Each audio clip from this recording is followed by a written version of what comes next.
Hello everybody. Now some of you may remember this from an earlier video or an earlier series of videos where I basically completely stripped this down, cleaned it up and got it back to life. Now one thing that I didn't do at the time was to resolve a particular issue I've got with the cassette deck. So if I just pop in a cassette, and we'll use my traditional testing set of Middlemarch. So we'll just stick in a cassette, hopefully that's the right way. And I think that is rotating. Remembrance. And turning away from the window, she walked round the room. The ideas and hopes which were living in her mind when she first saw the room nearly 3 months before were present now only as memories. She rose quickly and went out of the room, hurrying along the corridor with the irresistible impulse to go and see her husband and inquire if she could do it. Okay, well that's fixed itself. So the problem I had... There you go. Oh, there you go. And it's actually doing that. Oh, yep. Okay, it hasn't fixed itself. It's still doing it.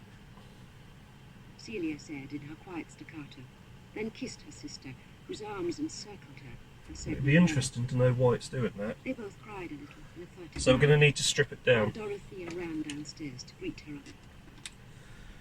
Right, so let's stop this and let's unplug it.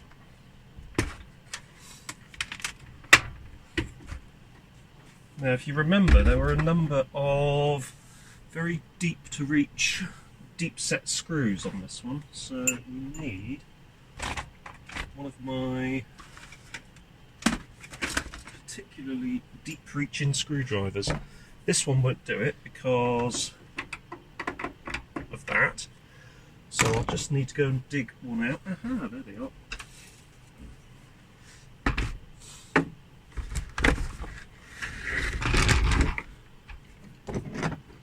So I'm missing a few, but funny enough, I do have the ones which are missing, which is good. And I think there was another one. I'll locate it later. So we are going to go and remove all these screws first off. And to keep this in good order, lay down some protection. See, it's raised at the front, so it's not going to be making full contact, so you just want it on the bits which are going to make contact. Right, let's see if we can get a better view of the action. Right then, so let's start off. Oh, blimey, that is very deep in there. Crikey, might need a longer screwdriver.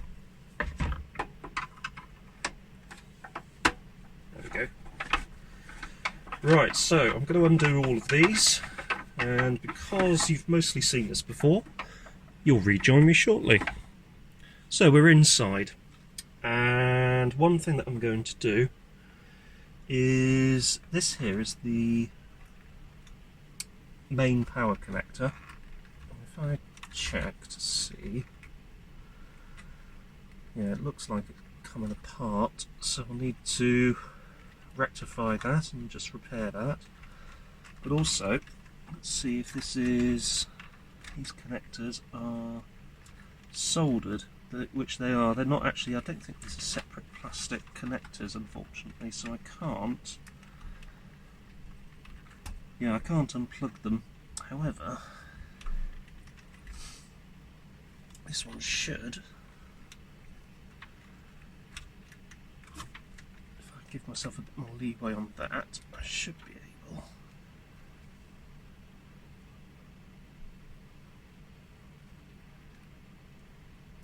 to do that. There we go, so we'll just check that still works.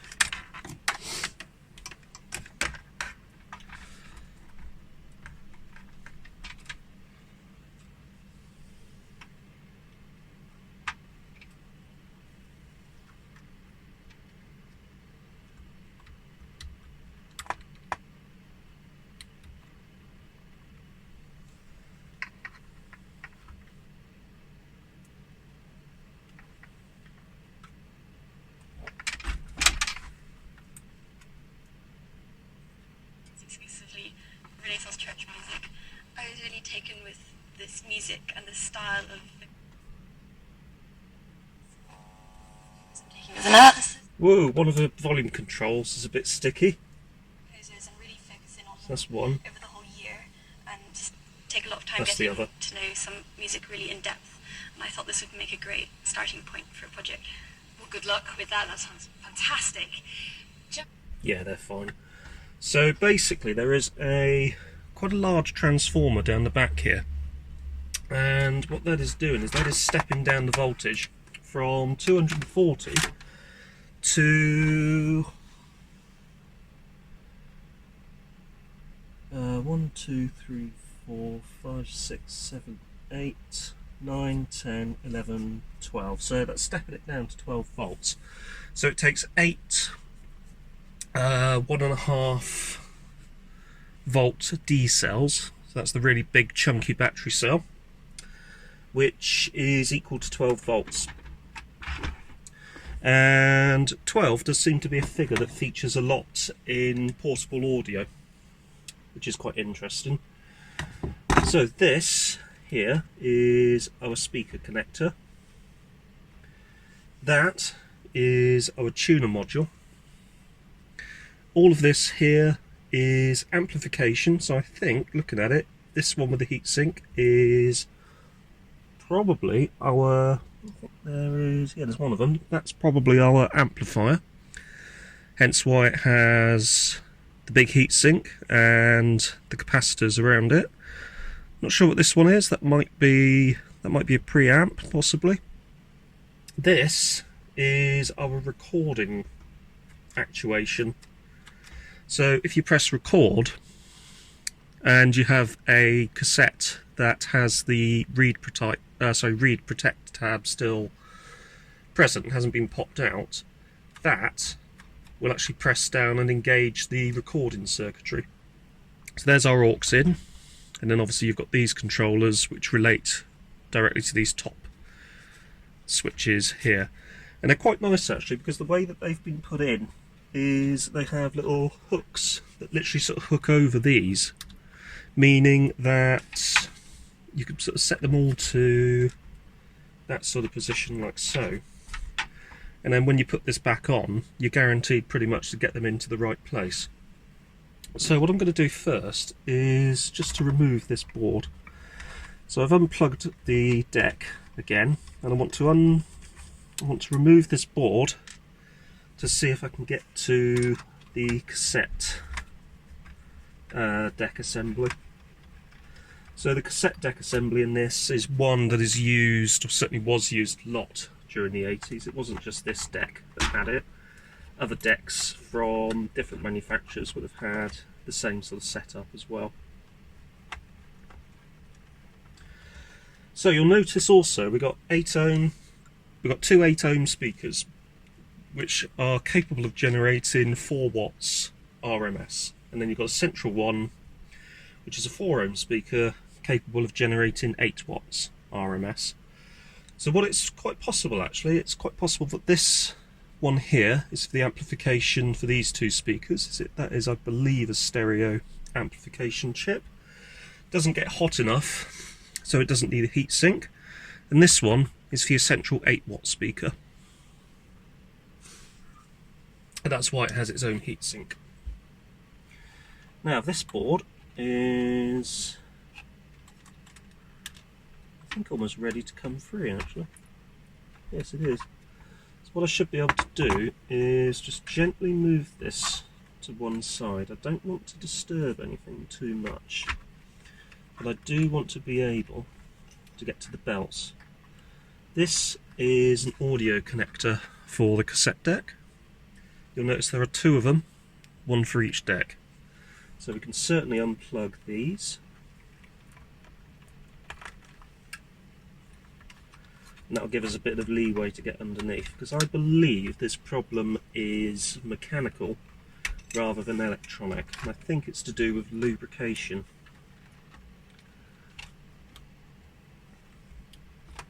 This is our motor here. So certainly with decks of this kind there generally will be only one motor. think the problem is with the capstan flywheels. So let's see if we can manipulate this in such a way that we can get it to come out and not snag on anything or snap wires, which with these is very easy to do. You have to be very careful. So what we'll do is, those have got quite a bit of leeway, so we can actually remove these from this little wiring management on the, or cable management rather, on the board itself. And doing that actually gives us, as you can see, quite a bit of leeway.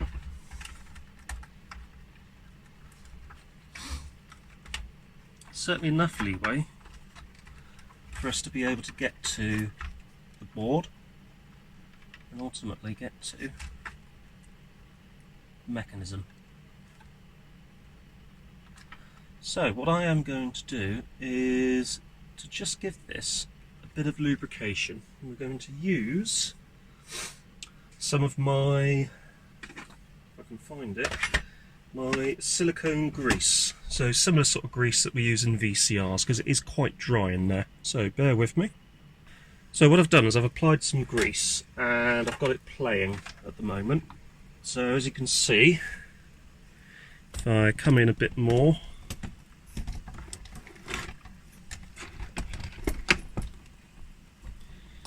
you can see both the capstan flywheels are spinning and engaged.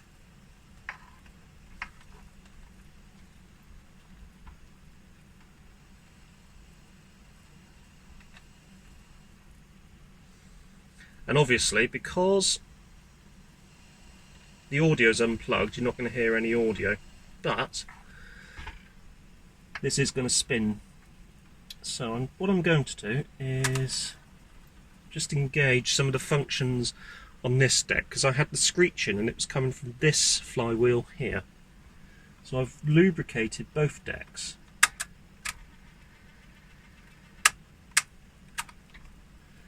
And I'm just going to hit fast forward on that one and just leave it spinning. And I'm just going to take a bit of silicone grease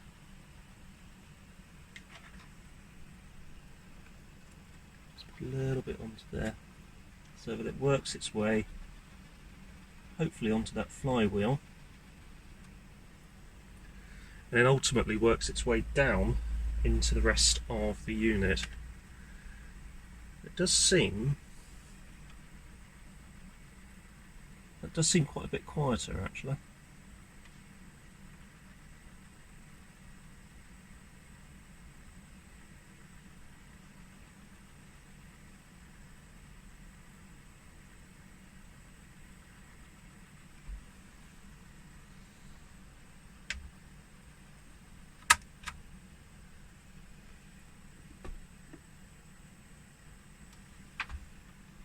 There's another one down there which I've also greased up as well. But as you can see, with cheaper decks like this, because they use a common motor, both capstans will spin even though it's just one deck that's being used. And with a lot of these sort of issues, it generally is down to lubrication. So if I stop this one, let's pause, let's stop. So that one's play for this one. There's obviously no tape in there, so that's just going to be rotating. But it's all at the case at the moment of working that grease in. You can still hear, if you listen, you can still hear it screeching, but it's a lot quieter than it was. So with issues like this,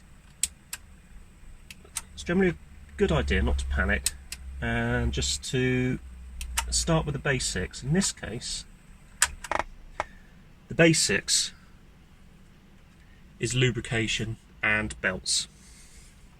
So we've already done the belts. They were done a couple of years ago, and now we have lubricated it. So let's grab these again. These are our there,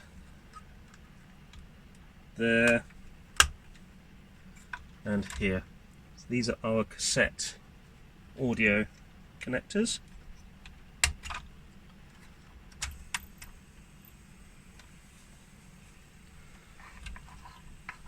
Hopefully, that's indeed if I am pressing play. I may actually. Oh, yeah, you go. Those 2 letters unread on her husband's writing table, and went to her own place. It's only doing one channel though. And indignation within her rejecting the reading of these letters. She did not in the least divine the subtle source of her husband's bad temper about these letters. She only knew that they had caused him to offend her. For half an hour,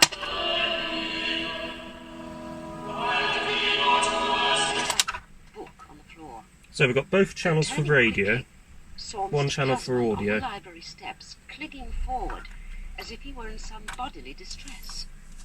She started up and bounded towards him in an instant. He was evidently in great straits for breath. "Can you lean on me, dear?" He was still for 2 or 3 minutes, which seemed endless to her, unable to speak or move. So that could be. Breath. When at last he descended the 3 steps and fell backwards in his large chair, Dorothea rang the bell violently, and presently Mr. Casaubon was helped to the couch. He did not faint, and was gradually reviving when Sir James Chatham came in. That could having been be met in the hall with the news that Mr. dirty Casaubon heads, had had a fit in the library. or there is possibly a dry "I joint recommend you send somewhere for the on this gate," board. said Sir James. To be perfectly My mother honest has with called you, him in because and I she's never found him use this, and it uncommonly really is Mr. more of a Casaubon display had no piece, second attack of equal and I have severity working at cassette first, decks. and in a few days I'm began to personally, recover at the his moment, usual happy to leave it in a state where condition. it's not But Olivier screaming seemed at to me. think the case worth the great Oh, there you go. Hang on. and had determined on speaking to Dorothea. That's horrid. Let's see if it does it again. It does seem to go away. I think the next thing that I'm actually going to do is to clean the cassette path. So actually get some isopropyl out and clean the cassette path. Because you get it sometimes with worn cassettes. I had a copy of the Police's Greatest Hits, and my mum used to play it.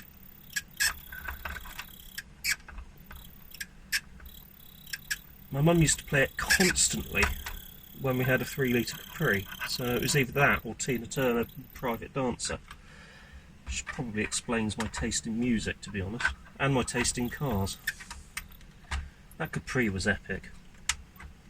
It was a 3-litre Mark II facelift, also known as the Carla, Capri 78, or the Mark III, although it was never officially called the Mark III. It was black, and it was just amazing. It was a fantastic car. I actually miss that Capri more than I miss the Jensen Interceptor that my parents also owned around sort of similar time, because it was really the Capri that sort of was one of my formative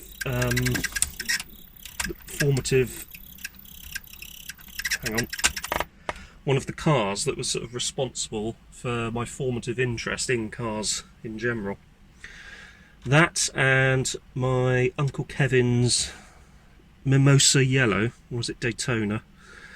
I think it was Mimosa Yellow Triumph Stag, which I remember him having when I was 4. Kevin no longer exists in the family. He's not dead. He and my aunt divorced, but his Stag was just incredible. He also had a Datsun 240Z back in the very early 80s. It was white, and yeah, that was quite the machine. I don't know where I've gone now. Yes, worn cassettes. So basically, if a cassette is worn, it can start to make that noise, and it sort of translates through the whole machine, and it really is quite an awful screechy noise. So I'm going to try cleaning the tape path, and I'll be honest with you, if that doesn't fix it, I'm not going to lose any sleep over it. It's just interesting to get in and see if I can fix it, to be honest with you. I'll just unplug this before screwing anything back into place. There we go. Just make sure I don't snag any screws.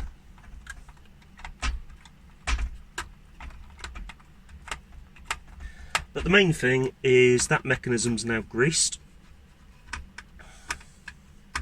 So we're in a better place to begin, well, in a better place anyway. Also, the other thing I haven't done is to try the second deck with playback. I've only been trying the deck here. So it is possible that we have one deck that has problems and the other deck may be absolutely fine. So cable management, don't forget whenever you take anything apart to redo all your cable management, because it is there for a reason. The reason in this case is certainly on this faceplate, some of the screw holes that you can see there. So here and here actually go through to this back cover, and the last thing you want to do is to be snagging cables. So make sure that those are pressed out of the way. And make sure that you do that all along. Cable management is there for a reason.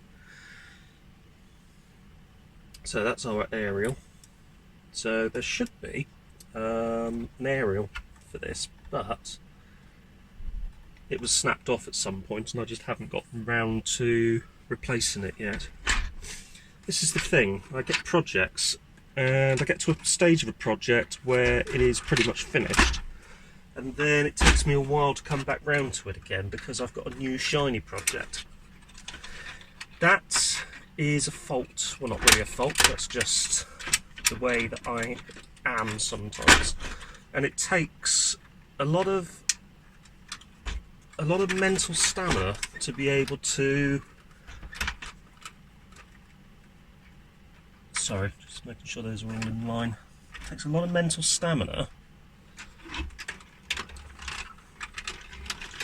to be able to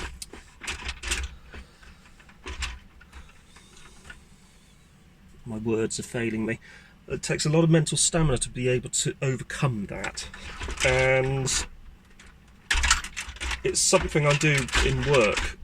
So when working, obviously doing my day job, I will exercise quite a lot of restraint with what I do, so I won't start a new project until one's finished.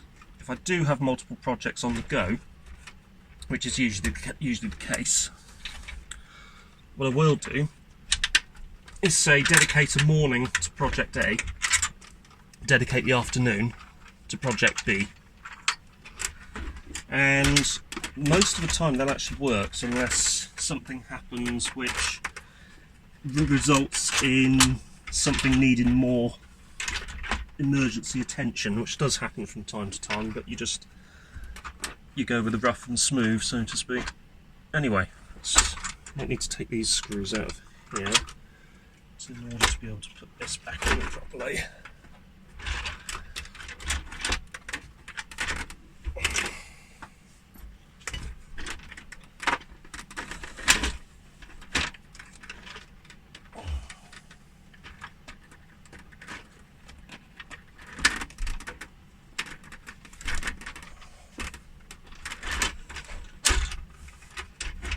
There you go, I think that's it. I had it too far up.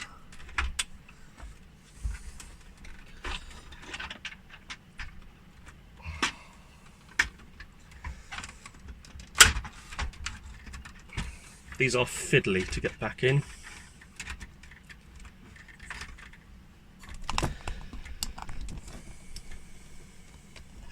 Yeah, so I'll just focus on that. There we go.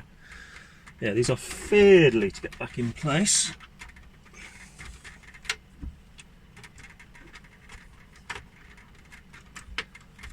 But after a short time, they do seem to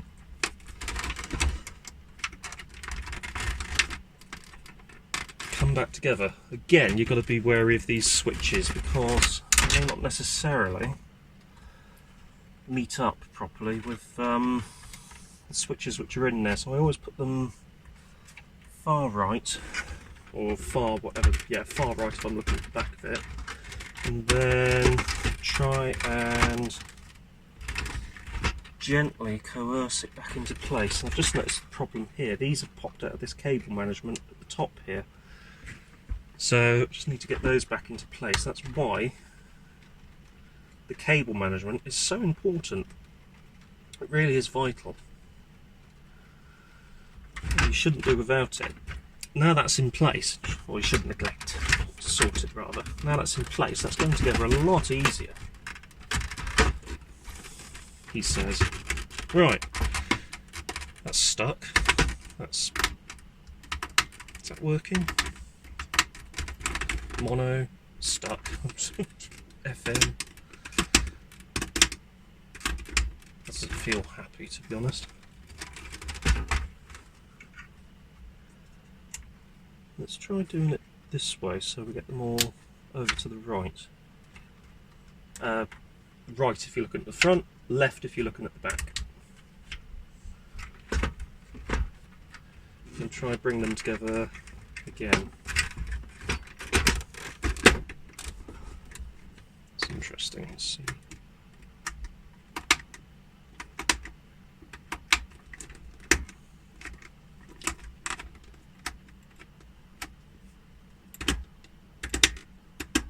Yeah, it seems fine now. Right, so you don't have to endure... oh, darn, I've just seen another problem. Let's see if you can spot the issue.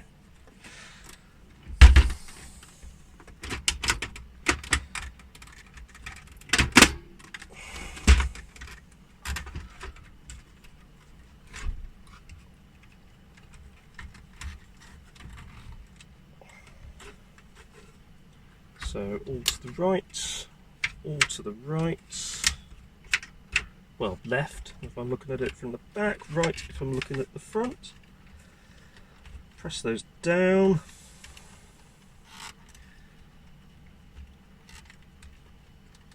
Get them in the cable management and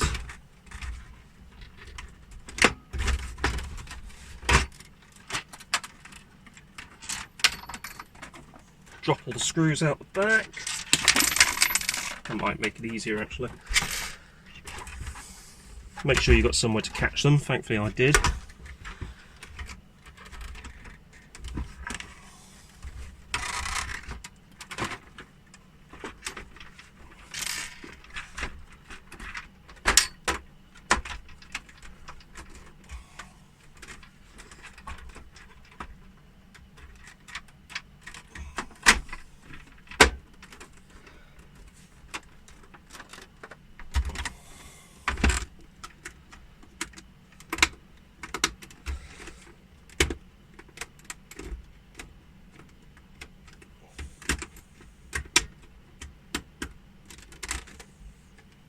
Right, let's check that works.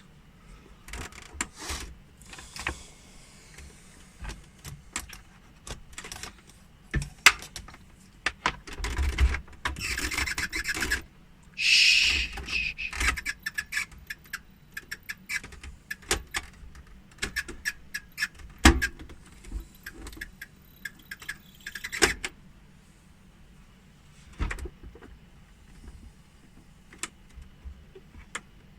Right, we're on radio.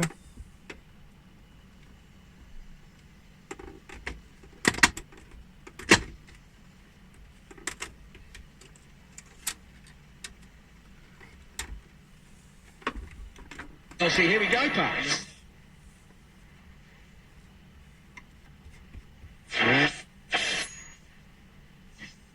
That's not FM. Not unsurprisingly, given his job, I don't think it is. As well, aren't they? And so you get rid of the manager, and then you have to. Say that the club. What is it that you want to do? I'm gonna get big time, big time. Yeah, that wasn't FM, that was... I think that was medium wave, actually. Right. Okay, I am going to fiddle about with this and try and get it back together again. Bear with me. Right, so... I have cleaned the tape path. Something I've noticed is this actually has electronic erase heads. So there's the erase head there. There's the audio playback head. So on cheaper decks, you have an erase head that's only engaged when you engage record. And on higher end decks, the erase head is electronically controlled. That's interesting. There's no motor running unless there is a motor running. Yeah, there is the motor running, but there's nothing in there. There's no cassette.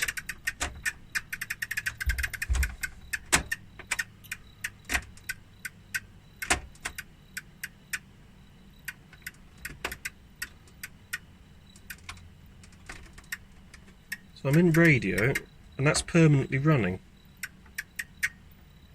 That doesn't make any sense.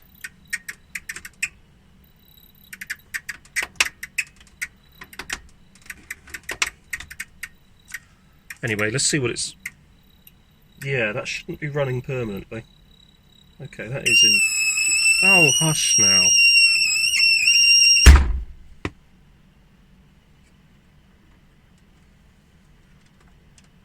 Well, that stopped it.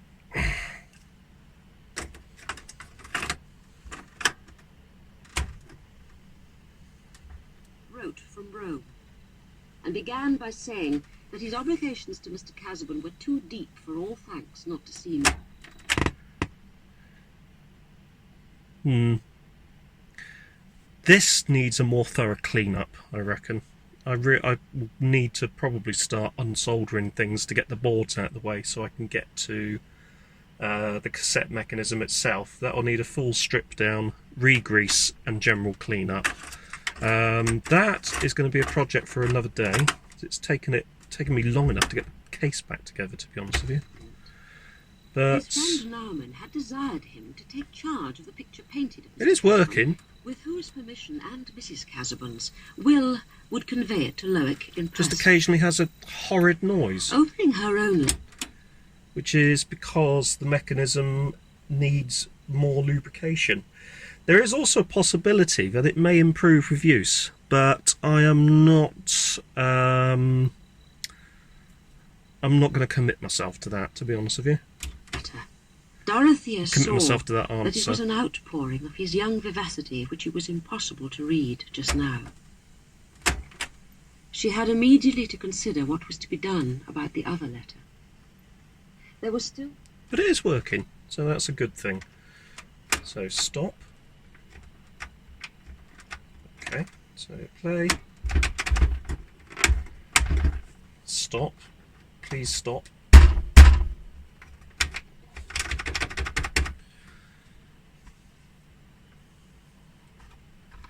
That's probably why that happened, because that's getting stuck somewhere. So it really does need... It really does need lubrication. That's why it was running, was because that was down slightly like that.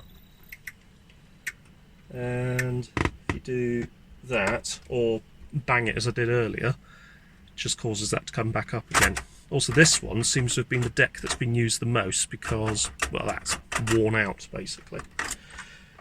In fairness, this is lasting beyond its years. This would have been designed to last sort of 5 or 6 years at most. So the fact that it's still here... To her uncle, who was still in the house, and begging him to let Will know that Mr. Casaubon had been ill, and that his health would and not allow working the reception of any visitors. Is pretty good, really. Mr. Brooke found it such a pity that young Ladislaw should not have... As you can see, the dampened release on that one still works. Anyway, let's rewind that back to the beginning. It's like video cassettes, it's always a good idea to store audio cassettes tails out, so to speak. So in other words, the clear perspex, or clear cellophane bit rather, on display. And I think we can probably end this one here. So we have gone a few steps forward, because before I started on this today it would screech continuously. It only seems to be doing it periodically, like now. Yeah. And I do wonder, as I know I wasn't going to commit myself to this answer, but I do wonder, the more that this is used, the less it will screech.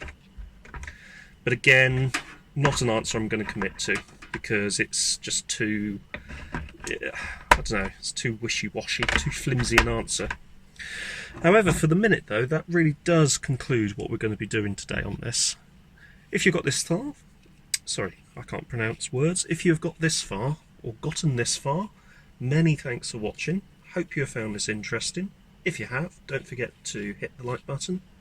Don't forget to subscribe. And I'll see you again very soon. Take care, and thanks for watching.